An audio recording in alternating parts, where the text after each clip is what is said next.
News India 27 नव्या पिढीचं नवं माध्यम।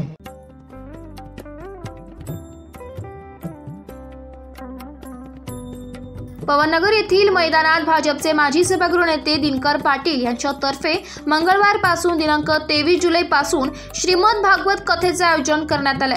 यात 7 दिवस समाधान महाराज शर्मा हे प्रबोधन करणार आहे। कथेसाठी भाविकांसाठी मैदानात वॉटरप्रूफ मंडपाची व्यवस्था केली आहे, त्यामुळे भाविकांची कोणतीही गैरसोय होणार नाही।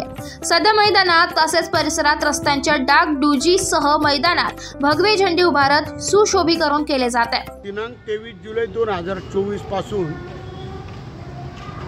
पवननगर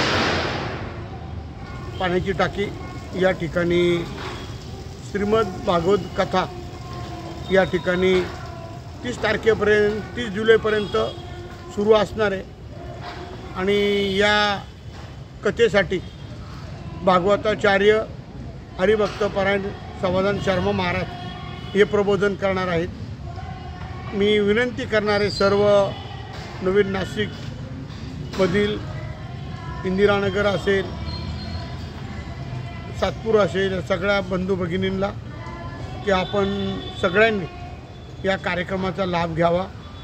अतिशय सुंदर असं नियोजन या ठिकाणी आहे। वॉटरप्रूफ मंडप आहे, त्यामुळे पाऊस लागणार नाही।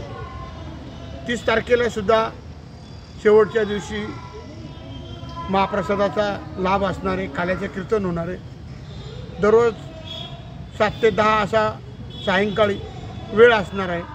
म्हणून आपण सगळ्यांनी या कार्यक्रमाला उपस्थित राहावं अशी माझी विनंती आहे। आता आपण तिसरं वर्ष आहे।